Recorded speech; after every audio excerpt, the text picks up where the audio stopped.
Hey, ¿qué tal amigos? ¿Cómo están? Ya teníamos 2 semanas sin poder platicar con ustedes de libros y de antemano les pido una disculpa. En ocasiones uno confía en su equipo de trabajo, como ocasionalmente sucede, y bueno, pues no llegan los libros prometidos. Pero afortunadamente nosotros tenemos un libro que aunque salga el día que salga, o sea, hace hoy, es para el Club de los Chatulus.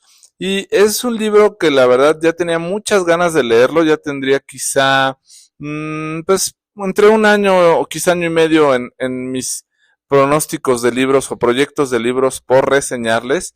Y se llama El Percherón Mortal, de John Franklin Bardeen.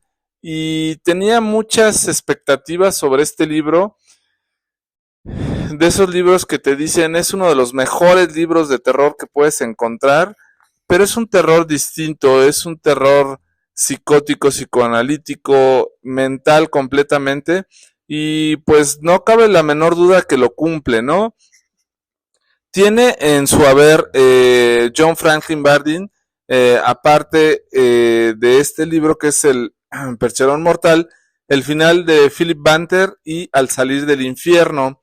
Lo más bonito de todo esto es que la traducción viene por César Aira, que es un gran escritor, y están publicados en Impedimenta.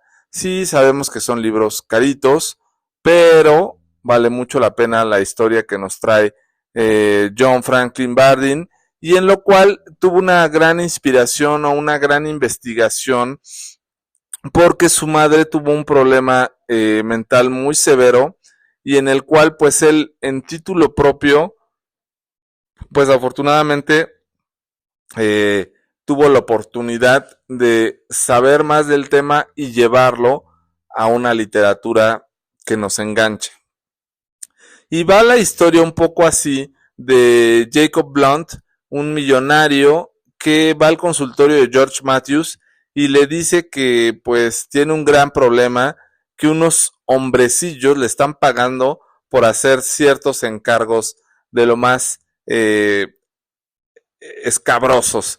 A lo cual pues el doctor pues dice, este personaje qué onda, o sea, es un personaje fuera de lo común, fuera de contexto, y cómo me viene a decir este tipo de cosas, o sea, pues sí entiende que soy un psiquiatra y entiendo que la gente puede tener problemas mentales, pero que llegue y te platique que ciertos duendecillos se aparecen en su vida y manejan los controles de su vida, pues no es de alguien muy estable, ¿no? Y de ahí, entre esas cosas, le dice que pues le están pidiendo que asesine a una actriz. Pasa el tiempo y resulta que pues esta mujer es asesinada, pero entre las cosas que menciona en esta entrevista que tiene Jacob Blunt y el psiquiatra George Matthews, dice algo de un percherón. Y casualmente en el lugar del asesinato de la actriz, pues aparece un percherón. Entonces, todo parece ser muy extraño. Llega hasta la policía y la policía, el investigador, contacta al psiquiatra y le dice, oye, pues ¿qué pasa, no? Y él dice, bueno, es que pues yo casualmente tuve contacto con una persona que me fue a decir que pues unos duendecillos le pedían ciertas cosas y entre ellos le pedían que matara a esta actriz. Y bueno, pues como que todo apuntaba hacia Jacob Blunt y el psiquiatra pues en su labor tenía que hablar con un paciente mental para acompañarlo a la comisaría y poder tener más argumentos sobre este crimen acontecido. Y da un giro increíble la historia en la cual el doctor de repente despierta en un psiquiátrico y pues los internos, los enfermeros y los doctores pues le hacen ver que realmente es un enfermo mental más que un doctor que él piensa que es un doctor. Y aquí hay una trama muy interesante, muy enriquecida y te pone un poco los pelos de punta porque dice, te pones a pensar, perdón, y dices, ¿qué tal que algo así me pasa en mi vida y que todo lo que estoy viviendo es una simulación y quien creo ser con el paso del tiempo no soy solamente vivido una vida de fantasía o algo así.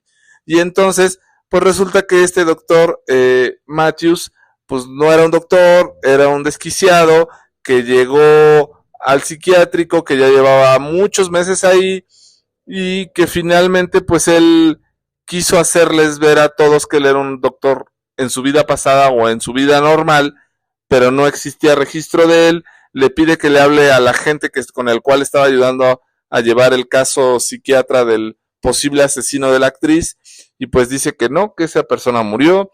Les pide que hable a su casa donde él aparentemente vivía con su esposa, y pues ya no vive la que era su esposa ahí, y mil y un cosas más que lo lleva a desencadenar y aceptar que todo lo que él tenía en la mente y todas las ideas de su pasado pues ya no existían más. Él no era la persona que creía o que estaba diciendo en las entrevistas que tenía con los psiquiatras pues que era.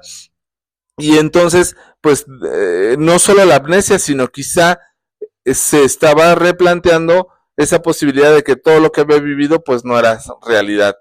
En algún momento de lucidez decide tomar todos sus conocimientos psiquiátricos para poderse hacer creer como que va evolucionando y mejorando, y da ciertas respuestas específicas y contundentes, las cuales lo hacen entrar en un parámetro que sea creíble para los psiquiatras en el cual está sano.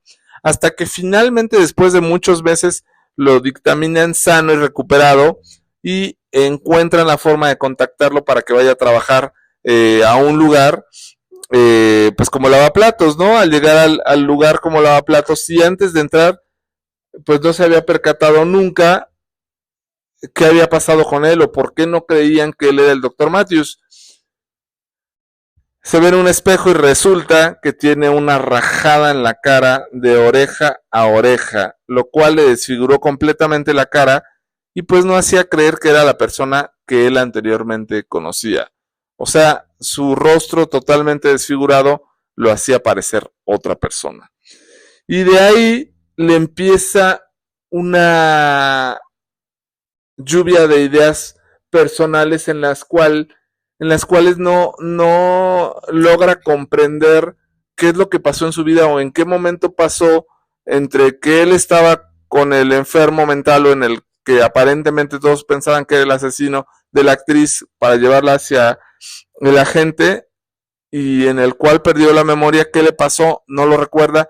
Recuerda que sintió un golpe fuerte en la nuca cuando iba en el metro, pero no más.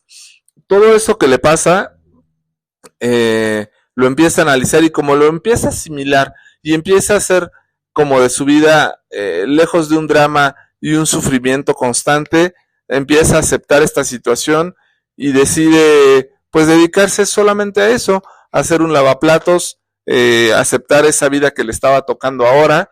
De repente conoce una compañera ahí en el restaurante en el que estaba, se hacen como noviecillos, y en alguna noche de esas que tiene como su día de descanso, casualmente vuelve a sentir una sensación que mucho tiempo antes no sentía, en la cual aparentemente alguien lo estaba siguiendo. Trata de huir lo más posible de esta persona sin poderla ver, nada más sentir esos pasos y esa sensación de terror, angustia y sobre todo huir de un peligro inminente. Es atropellado. Y ya no les voy a contar más de esta historia, que está buenísima. Vale mucho la pena que lean este libro del Percherón Mortal. No me quedé ni a la mitad de la historia, yo creo que me quedé a una tercera parte. O sea que tiene una trama completísima, unos giros de historia impecables. Sí, el final completo, el desenlace total, y esto es lo que me gusta de este tipo de libros, que tienen un epílogo. Cuando un libro termina y te queda impactado, pero todavía hay un epílogo, me hace explosión en la mente, y aún así me dan una cereza en el pastel y tiene un epílogo 2, que eso me voló completamente y me hizo muy feliz este libro. Quizá muchos pensarán que en los epílogos se da todo el desenlace y te explican toda la historia. Quizá en este caso no te explican toda la historia, pero sí te dan un desenlace más claro y más contextualizado de toda la trama de la historia, que de por sí quizá puede ser un poquito enredosa, pero si le pones la atención suficiente, sabes que la persona que escribió este libro tiene conocimiento sobre el tema, sobre la amnesia, sobre el manejo de la pérdida de la memoria, y no como una enfermedad, sino inclusive pudiera ser como un mecanismo de defensa. Y esto es una pasada para mí, un libro que vale mucho la pena. Sí, es un poco misterioso, de suspenso, pero no tanto de este terror sangriento, vaya, o sea, aunque sí hay situaciones un poco sangrientas, pero sí es uno de esos libros que vale mucho la pena. Pues es un libro ya viejo, de 1900, ay, si no mal recuerdo, 49, pero valiosísimo, 1946, perdón, que ya tiene pues sus 80 años, y me pareció muy actual, o sea, es un libro muy bueno con esta historia y estos cambios, me pareció impecable. Y pues bueno, espero que se puedan acercar a él, al Percherón Mortal, del grandísimo autor John Franklin Bardeen. Algunos por ahí decían que se podría comparar su escritura con Dashiell Hammett y Edgar Allan Poe. Guillermo Cabrera específicamente lo mencionaba. Hace poco también me preguntaban de los mejores libros policíacos o de investigación o cuentos, y pues sin duda está Los misterios de la calle Morgue de Edgar Allan Poe, y yo podría poner este libro entre los mejores libros de investigación policíaca y crímenes. Muy, muy buen libro, una 5 estrellas, un 5 de 5, 10 de 10 o como lo quieran calificar. Un gran libro, un gran descubrimiento para mí, y espero que sea de su agrado. Ojalá se den la oportunidad de buscar este librito, comprárselo, casi 200 páginas, se te va muy rápido, pero sobre todo la manera explícita en la cual te maneja este cambio de identidad, esta pérdida de la memoria, esta posibilidad de que tu vida sea lo que tú no crees que era, y que después cuando vas recuperando un poco la memoria te vayas enterando de tantas cosas. Es como, casi como si volvieses a nacer. Claro, en el personaje del libro del que estamos hablando, ¿no? Pero bueno, esto fue el Percherón Mortal, perdón, de John Bardeen. Yo soy Pavel y nos estamos escuchando por acá la siguiente semana. Buenos días, buenas tardes, buenas noches.